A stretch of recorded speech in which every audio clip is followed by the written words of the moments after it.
Donc je disais, je suis heureux de recevoir mon ami Han Saadi, qui est un homme discret, mais c'est quelqu'un qui a côtoyé et connu l'élite politique, culturelle, pratiquement de toute l'Afrique du Nord et d'ailleurs, et même de France.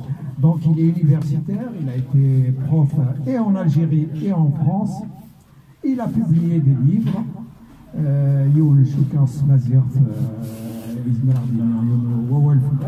Il a son dernier, c'est aussi un livre sur la colline oubliée et les coulisses de tout ce qui s'est passé de Mould Mameli. Il revient avec un livre, encore une fois, sur Mould Mameli, qui est très intéressant, que je conseille à tout le monde. Hamd, bienvenue, insuffisant. Youssef, je suis très honoré d'être ici avec toi pour parler de l'itinéraire de Mould Mameli, un itinéraire qui nous parle aujourd'hui encore. Alors, s'il fallait une raison, on me pose souvent cette question. Absolument. Donc, sans que je la pose, tu réponds. Très bien. Voilà. Pourquoi ce livre? D'abord, j'ai lu parfois certaines réactions dans les réseaux sociaux.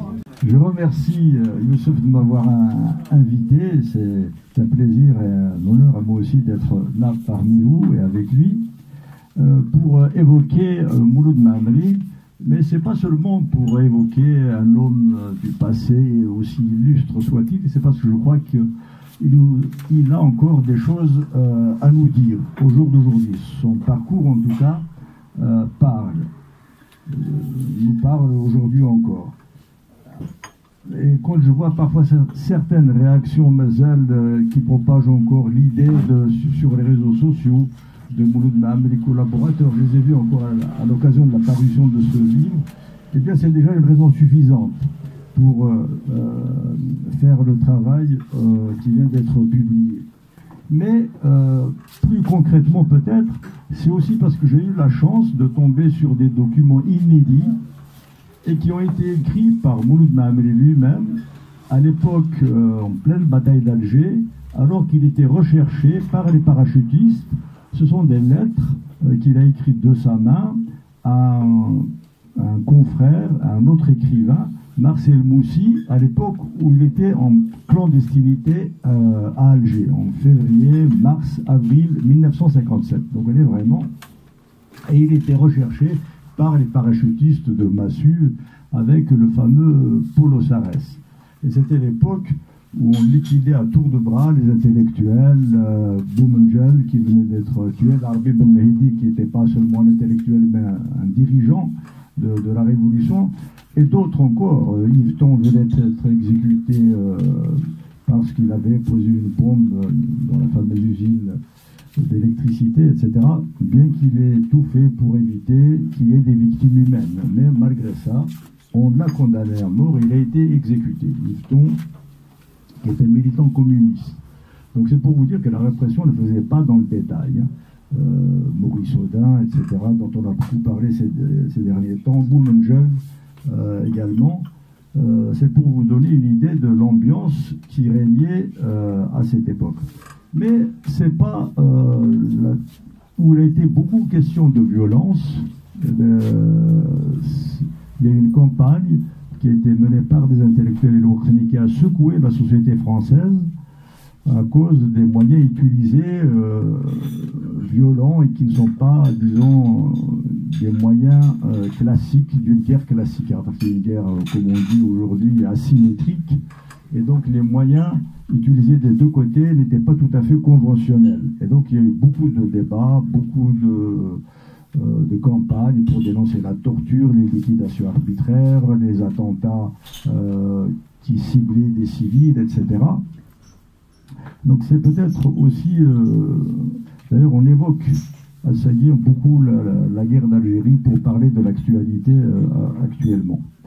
Donc ça peut aussi être intéressant de revisiter cette période-là.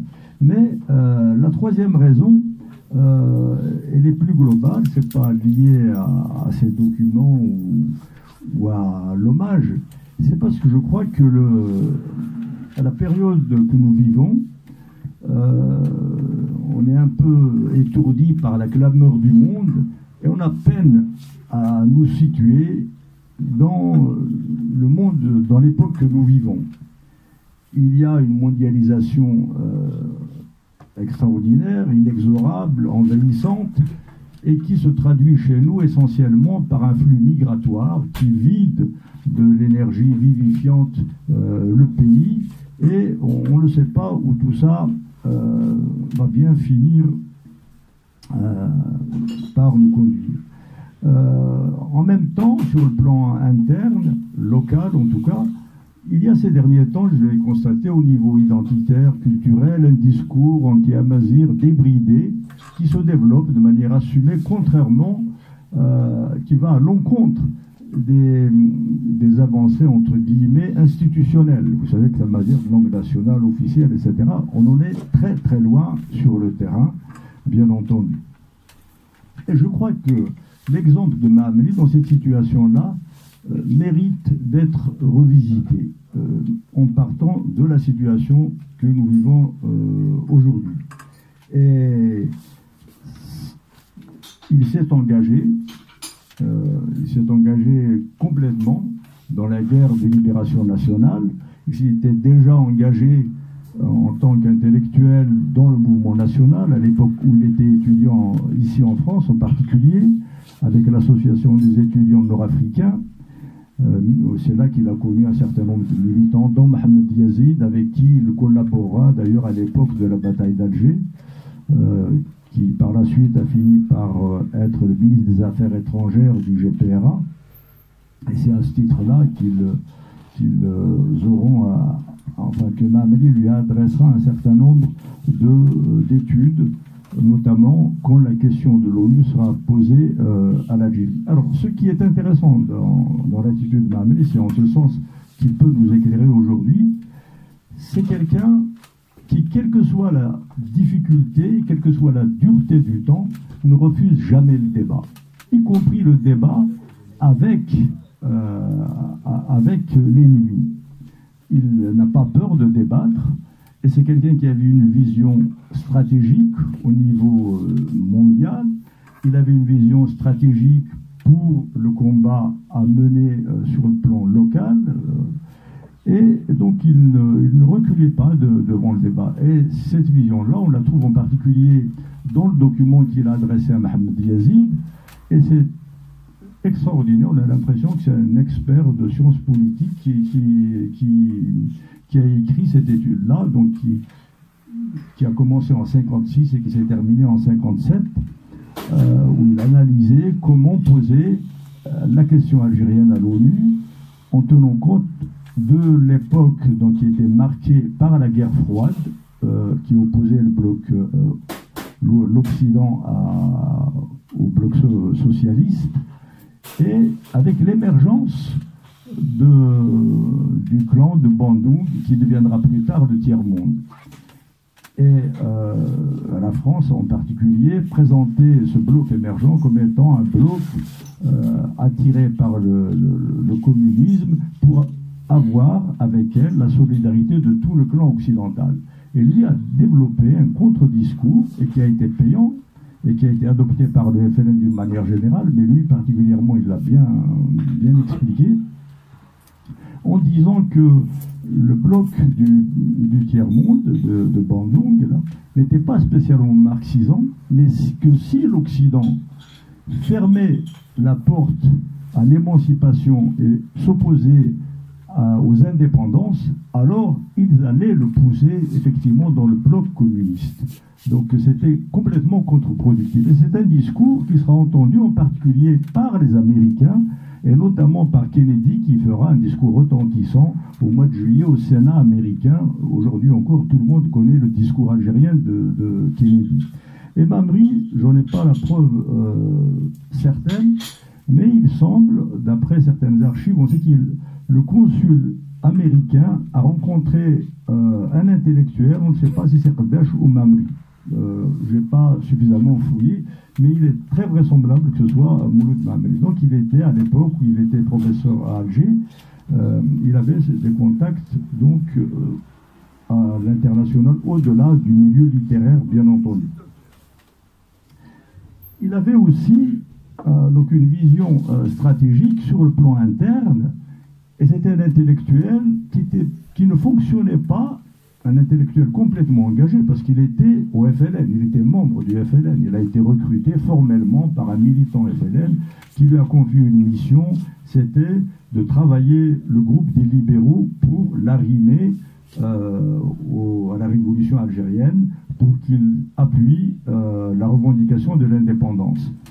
Et donc, il avait une stratégie donc, par rapport à cette révolution qui n'est pas celle d'un intellectuel organique, c'est-à-dire qu'il ne fonctionnait pas en attendant les ordres.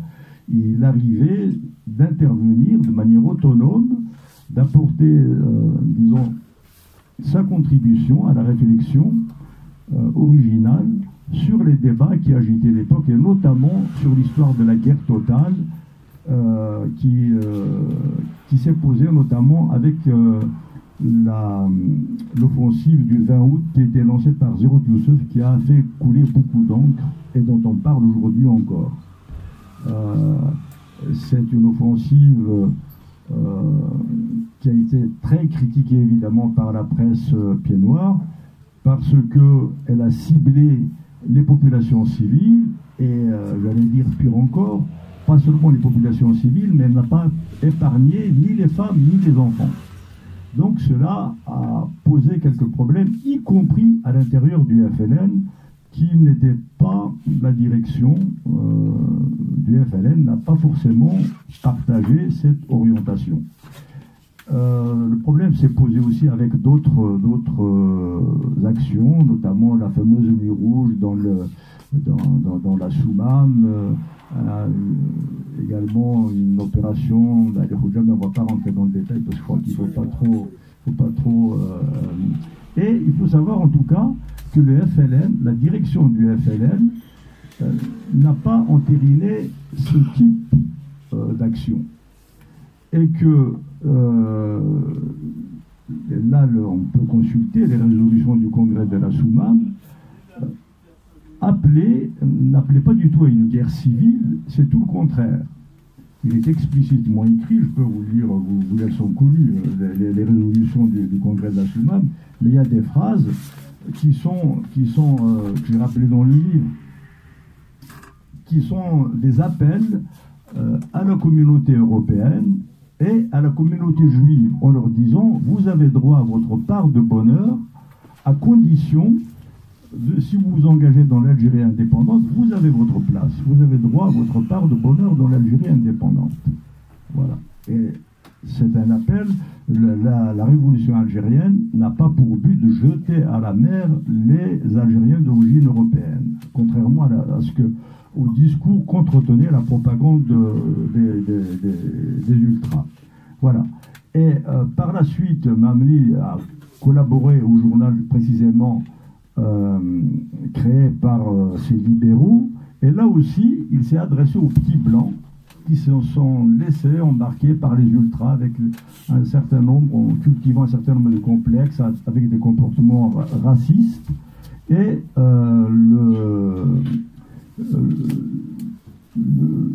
Mamri s'est adressé à ces petits blancs en disant qu'ils n'avaient aucun intérêt à écouter cette campagne et qu'ils avaient tout à perdre. Parce que cette attitude n'a que deux issues possibles, soit l'élimination, l'extermination de tous les Algériens, soit leur disparition propre.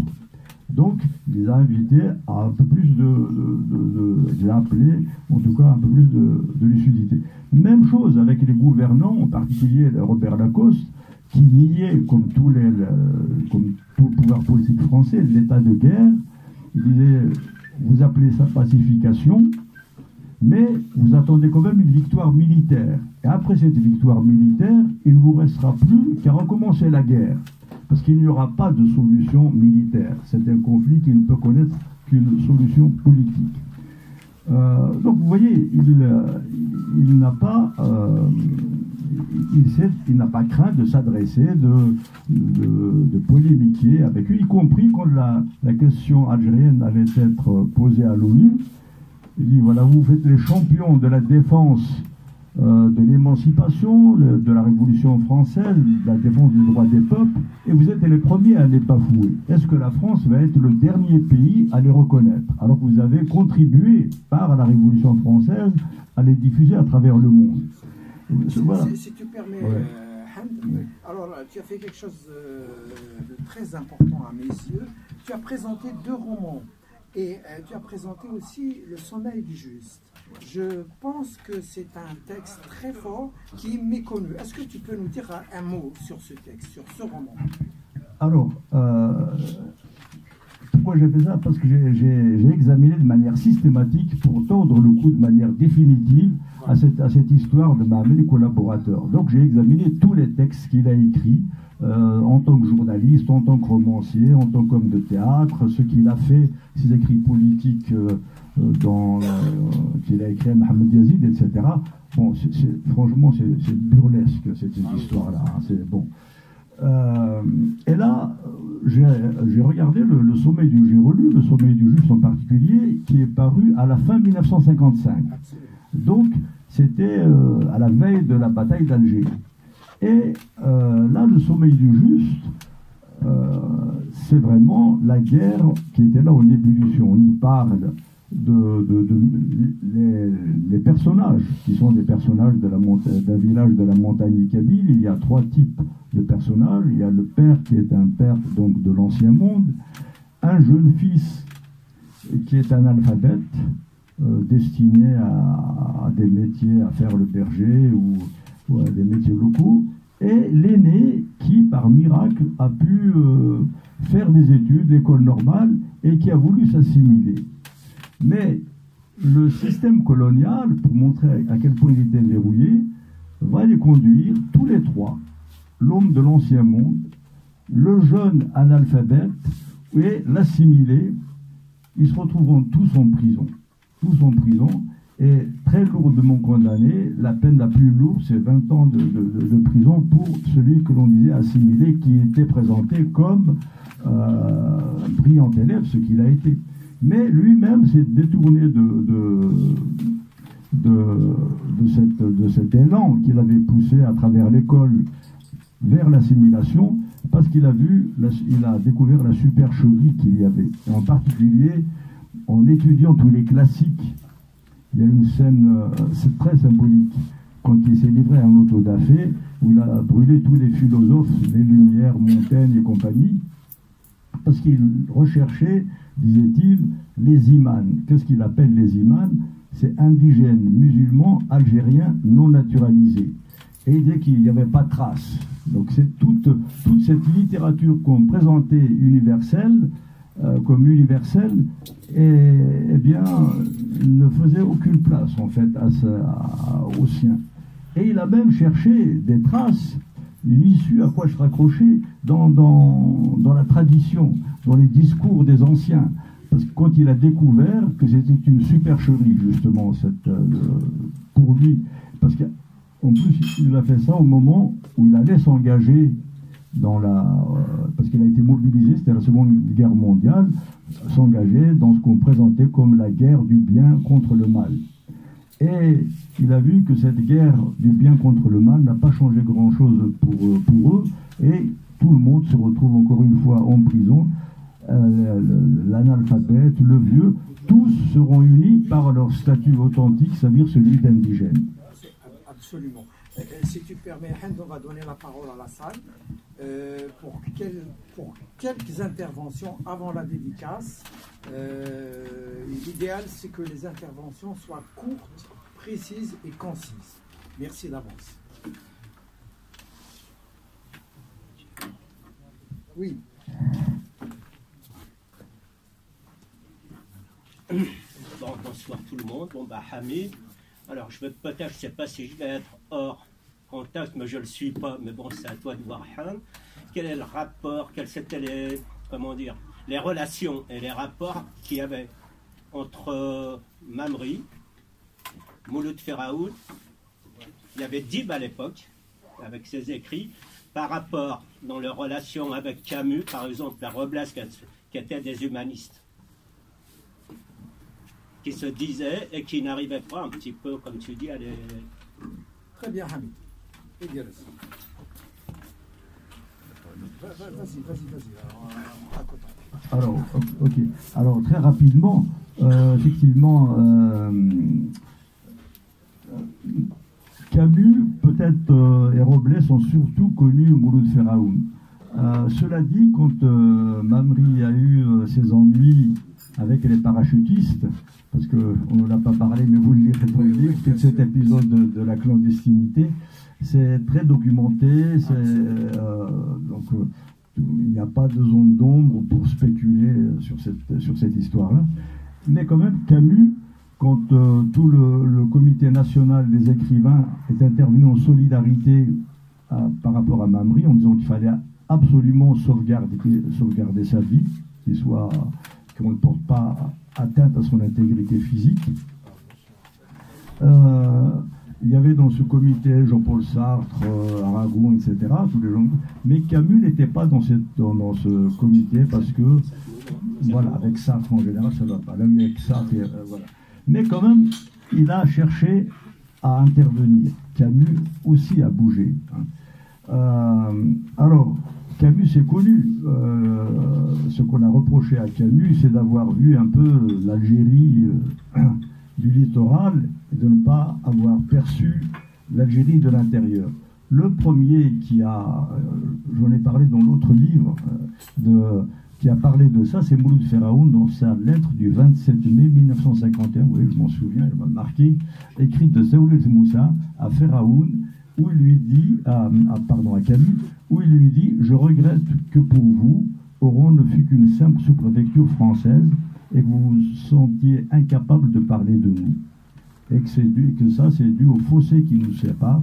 Ce n'est pas de votre faute, mais il nous revient à nous, écrivains indigènes, de parler de nous-mêmes. » Alors, par ailleurs, Mamri a parlé de Camus et de son appel à la trêve civile, c'est une autre affaire. Voilà. Robles était très proche également. Il était dans les libéraux, il était dans le même journal Espoir Algérie, avec Mamri.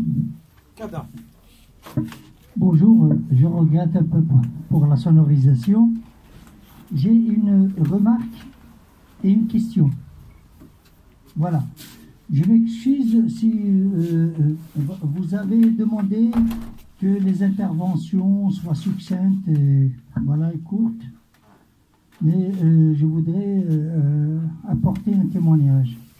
Rapidement. Oui, rapidement. 1975, le 1er novembre, je vivais dans un village colonial. Et puis, les bidonvilles, c'était des deshra berbères. Je viens d'une région Chewi. Et quand je dis Chewi, dans cette assistance, ça peut paraître un peu exotique. Ce n'est pas exotique, nous existons et notre esprit existe toujours. Voilà, c'était contre 20 centimes, on pouvait voir le film L'opium et le bâton.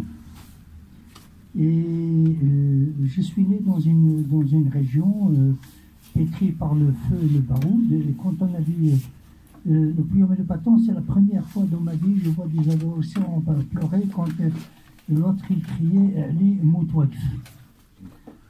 Et on ne connaissait pas que c'était Mouloud Mamri, on ne savait pas.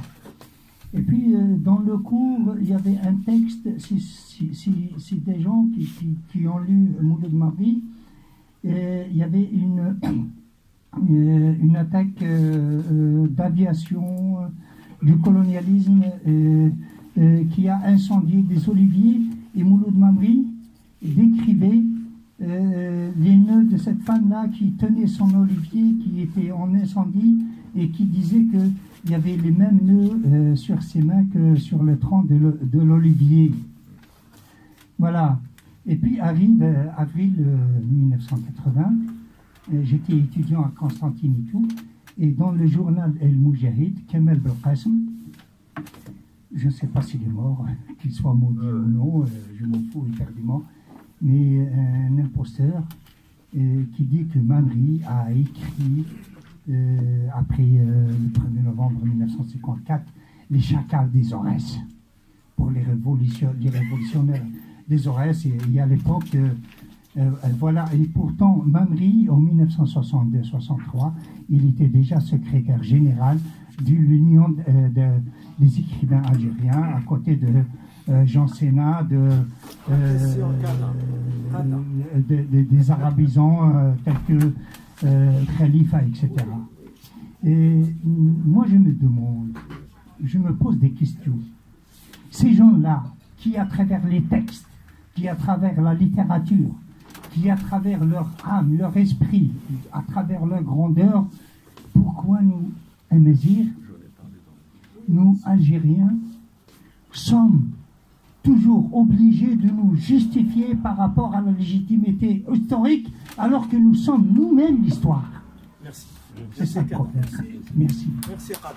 C'est l'émotion, mais merci.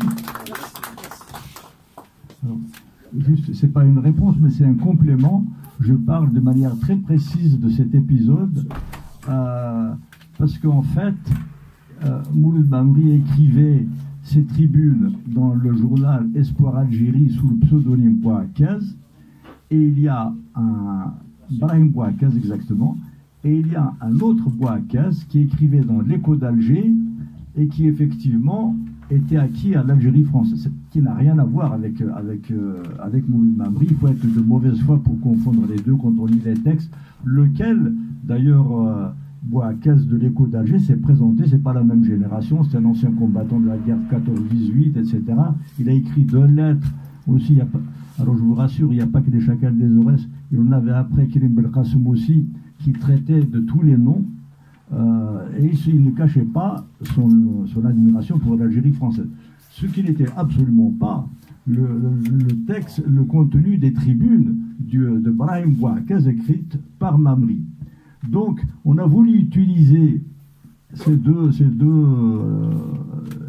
fait qu'il y ait le même nom, patronyme, mais j'en parle de manière très précise, pour entretenir créer cette confusion qui n'est. Mamri était au FLN. Et il était recherché par la justice en 1956. Quand Kamal Belkacem dit qu'il a refusé de signer un mémoire du FLN, Mamri écrivait les mémoires du FLN. Il les signait en tant qu'auteur. C'est pas seulement. Donc c'est grotesque.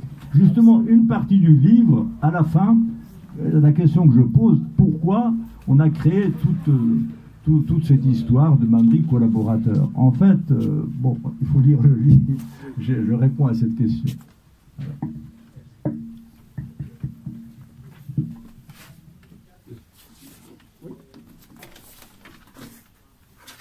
Alors, après la colline emblématique et ce roman, alors il y a 2 questions. Soit c'est un hommage au maître, l'élève au maître, de la reconnaissance, soit uniquement ce désir, ce besoin qu'on a tous de dénoncer l'injustice dont il a subi, et surtout il a comprendre pourquoi il est dû, parce qu'il était spécialement kabyle, c'est pour ça que tout le monde s'acharne à lui depuis 53, je crois, avec les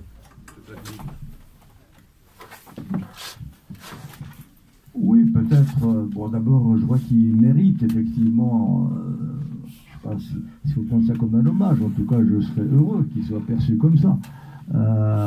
Mais au-delà de ça, j'ai voulu vraiment examiner les choses de manière tout à fait avec un maximum, comme je crois il aurait encouragé à le faire lui-même. Mamri, c'est quelqu'un qui est très sensible, c'est un poète, mais il ne se laisse pas aller quand il réfléchit, il ne se laisse pas guider par l'émotion. Et donc, je crois que simplement, c'est rétablir la vérité. La vérité, parce qu'elle a, encore une fois, des implications sur notre vie au jour d'aujourd'hui. Quand vous voyez la situation que connaît le pays, y compris par rapport à cette histoire amazigh, la répression qu'il y a aujourd'hui encore, c'est terrible. Et on en comprend les origines, justement, en étudiant l'itinéraire de Mamri. Mais ce qu'il faut, et c'est peut-être ça, pour ça que j'ai exhumé un certain nombre de polémiques, y compris cette histoire de Kamal Belkacem. Alors, je reviens. Alors, Kamal Belkacem,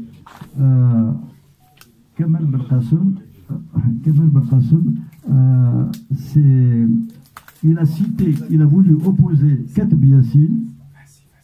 Il a voulu opposer Katb Yassine à Mamri en disant dans l'article. Alors, malheureusement pour les démagogues, parfois l'histoire, elle est vraiment impitoyable avec eux. Parce que, en 1985, le même Kamal Belkacem, alors j'ai l'extrait ici. Hein? Dans le livre, c'est un renvoi en bas de page. Oui, dans le livre, c'est un renvoi, mais je l'ai même ici dans mes notes.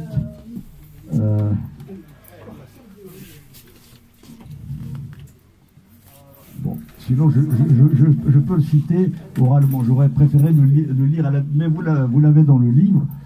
Parce qu'il dit, défiez-vous des intellectuels. Il ne nomme jamais personne, ni Mamri, ni Kateb, mais on voit très bien de qui il veut parler.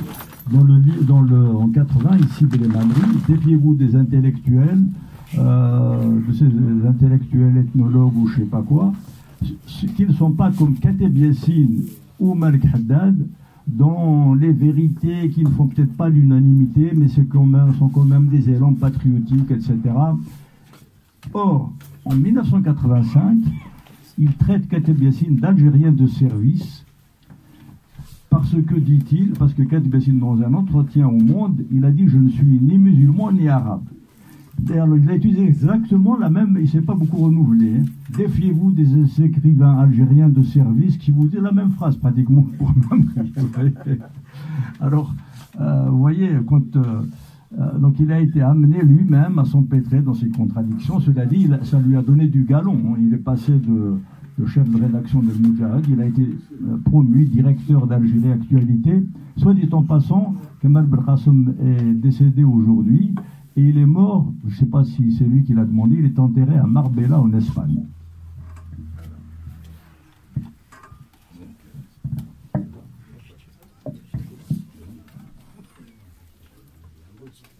Une petite question.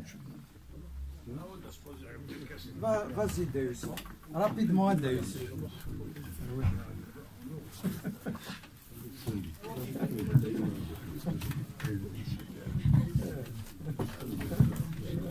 Voilà,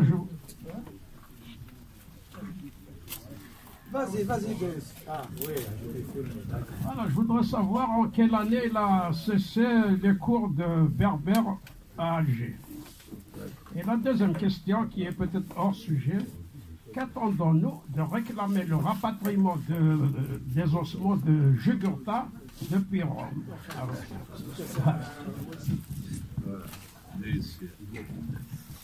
Alors, c'est une question courte qui appelle une réponse courte. Donc, c'est 1973. On a arrêté on a arrêté le cours de Mamri en 1973.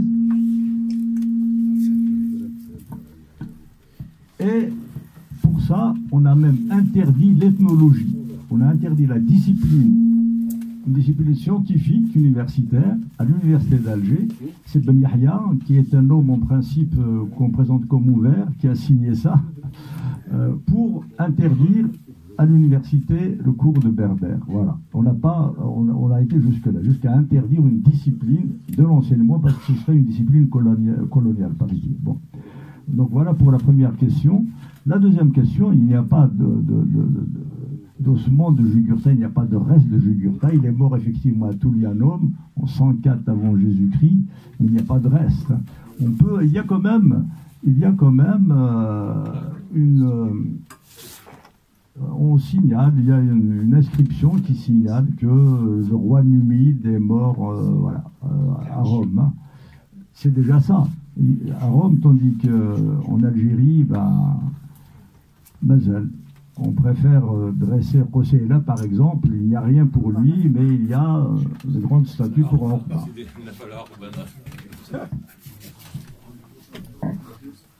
Vas-y.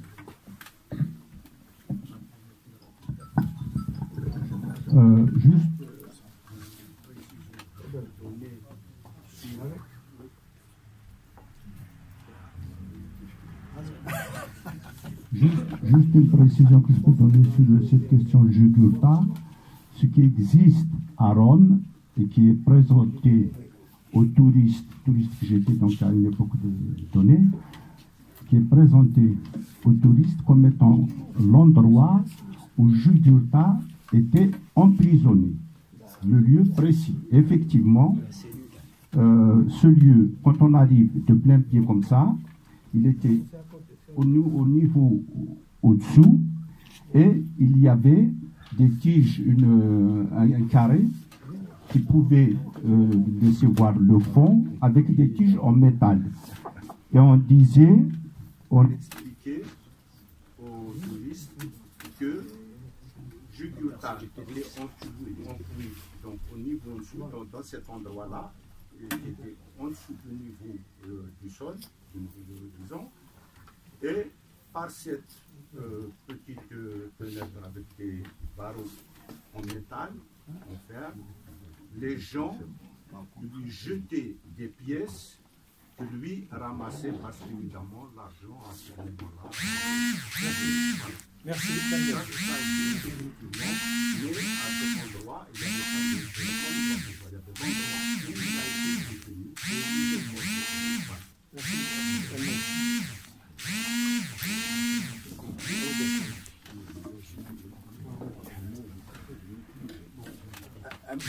Un mot de conclusion, Hamd, avant la dédicace.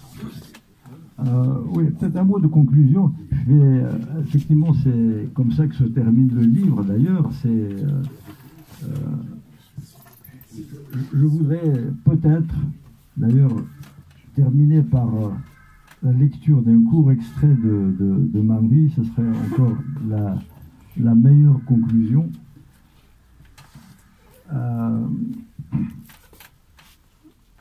Quand il invite dans une situation difficile à ne pas se replier sur soi-même dans le ghetto qui sécurise, parce qu'on se sent entre soi, on se tient chaud et on a l'impression qu'on est plus fort.